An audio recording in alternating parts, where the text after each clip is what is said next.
सोच कर देखिए, क्या ऐसा हो सकता है कि भगवान, हाँ वही भगवान, आज भी हर रात सच में धरती पर आते हों? ये कोई पुरानी कहानी नहीं है। हम बात कर रहे हैं 21वीं सदी की और हिंदुस्तान की। एक ऐसे जंगल की जहां सूरज ढलते ही साइंस के सारे नियम, सारे लॉज बस खत्म हो जाते हैं। तो सवाल ये उठता है कि ऐसी जगह पर होता क्या है जहां साइंस काम करना बंद कर दे। चलिए इसी सवाल का जवाब ढूंढने चलते हैं एक ऐसी जगह जो हमारी समझ से बिल्कुल परे है। एक ऐसी जगह जहां बॉटनी से लेकर फिजिक्स तक सब सब कुछ एक बड़ा सवालिया निशान बन जाता है। ये जगह है उत्तर प्रदेश के वृंदावन में स्थित निधि वन। कहते हैं इस जंगल में जैसे ही कोई कदम रखता है ना, एक अजीब सी एनर्जी महसूस होती है।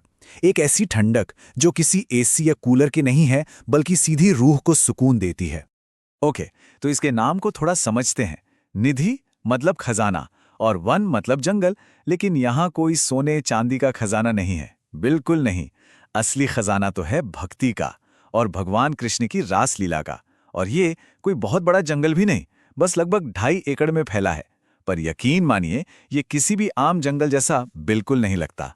यहाँ का जो सबसे पहला और सबसे बड़ा रहस्य है ना, वो सीधे नेचर से जुड़ा है। मतलब ये इतना अजीब है कि यहाँ के पेड़ पौधे और जीव जंतु दोनों ही अपने नेचुरल बिहेवियर से एकदम उल्टा काम करते हैं। देखिए, साइंस का एक बेसिक रूल है, फोटोट्रॉपिज्म। आसान भाषा में इसका मतलब है कि दुनिया का कोई भी पेड़ हो, वो सूरज की रोशनी पाने के लिए हमेशा ऊपर आसमान की तरफ ही बढ़ेगा। ये एक यूनिवर्सल ट्रूथ है। लेकिन निधि वन में ये रूल पूरी तरह फेल हो जाता है, पूरी तरह। यहाँ पेड़ों की डालियां ऊपर नहीं जाती, बल्कि नीचे जमीन की तरफ झुकती हैं। और सबसे अजीब बात तो ये है कि यहाँ के पेड़ अकेले नहीं हैं। सभी पेड़ जोड़ों में हैं, पेयर्स में, एक दूसरे से ऐसे लिपटे हुए मानो जैसे कोई डांस कर रहा हो। अब इसकी जो वजह बताई जाती है वो साइंस से नहीं, आस्था से जुड़ी है। वहां के लोग मानते हैं कि ये कोई आम पेड़ नहीं है। ये असल में भगवान कृष्ण की 16,000 गोपियां हैं, जो दिन के वक्त पेड़ का रूप ले लेती हैं और जैसे ही रात होती है अपने असली रूप में आ जाती हैं और कृष्ण के साथ रास रचाती हैं। ये तो हुई पेड़ों की बात। अब आते हैं नेचर के दूसरे उल्टे नियम पर, जो जुड़ा है यहाँ के जानवरों से। सोचिए, शाम का वक्त जब सारे जीव जंतु अपने घरों को लौटते हैं आराम करने के लिए, निधि वन में इसके ठीक उल्टा होता है। एक अजीब सी भगदड़ मच जाती है। हजारों बंदर, तोते, मोर सब के सब जंगल खाली करके बाहर भाग जाते हैं और शाम 7 बजे के बाद वहां एक परिंदा भी पर नहीं मारता। चलिए अब निधि वन के सबसे बड़े राज की तरफ चलते हैं, इस कहानी के बिल्कुल सेंटर में। इस जंगल के बीचों बीच एक छोटा सा महल है। इसे कहते हैं रंग महल। और मान्यता यह है कि रात को भगवान कृष्ण और राधा रानी इसी जगह पर आकर विश्राम करते हैं। हर शाम निधि वन के बंद होने से ठीक पहले पुजारी यहां एक सदियों पुरानी रस्म को पूरा करते हैं। रंग महल के अंदर एक चंदन का पलंग सजाया जाता है। उस पर एकदम साफ सफेद चादर बिछाई जाती है। पास में चांदी के लोटे में पानी रखते हैं, 2 नीम की दातून, एक पान का बीड़ा और थोड़ा प्रसाद। सब कुछ बिल्कुल आराम से तैयार करने के बाद कमरे के दरवाजे पर 1 नहीं, 2 नहीं, पूरे 7 ताले लगा दिए जाते हैं।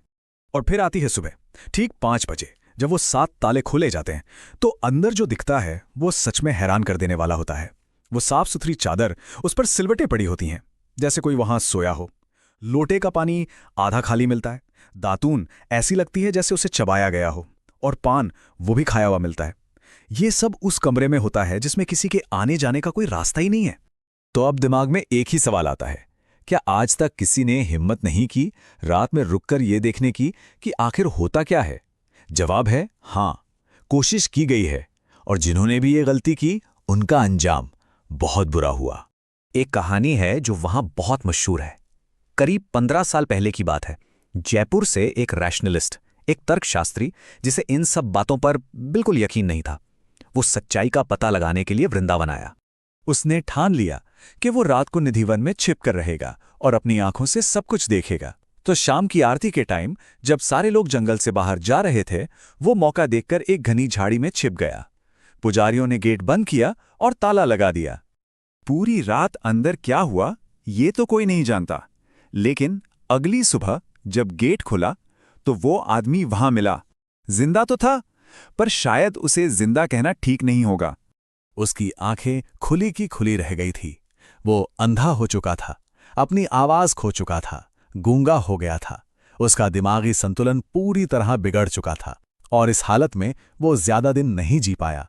कुछ ही टाइम बाद उसकी मौत हो गई। बस उस दिन के बाद से ये कहानी वहां रुकने के खिलाफ सबसे बड़ी चेतावनी बन गई। तो आखिर में निधिवन की ये पूरी कहानी हमें एक ऐसी जगह लाके खड़ा कर देती है जहां दो अलग अलग दुनियाएं आपस में टकराती हैं। एक तरफ है साइंस, जिसे हर चीज के लिए सबूत चाहिए, प्रूफ चाहिए, और दूसरी तरफ है आस्था, जो सिर्फ विश्वास पर टिकी है। यही है इन दोनों के बीच का टकराव। साइंस के पास निधिवन में जो होता है उसका कोई एक्सप्लेनेशन नहीं है। साइंस इसे अंधविश्वास कहकर खारिज कर सकता है, लेकिन आस्था रखने वालों के लिए ये एक जीता जागता चमत्कार है। उनके लिए ये इस बात का सबूत है कि भगवान आज भी आते हैं, बस अब वो पर्दे के पीछे अपनी लीला करते हैं। और शायद ये पूरी कहानी हमें एक बहुत जरूरी बात सिखाती है। कहते हैं ना, कुछ रहस्य ईश्वर ने अपने पास रखे हैं और उन्हें रहस्य ही रहने देना चाहिए। शायद हर चीज को जान लेने की जिद ही इंसान की सबसे बड़ी गलती है। तो आज का ये सफर हम इसी सवाल पर खत्म करते हैं। क्या हर पहेली को सुलझाना जरूरी है, या कुछ रहस्यों को रहस्य ही रहने देना बेहतर है, ताकि आस्था के लिए भी थोड़ी जगह बची रहे? इसका जवाब शायद निधिवन की उन्हीं झुकी हुई डालियों में कहीं छिपा है।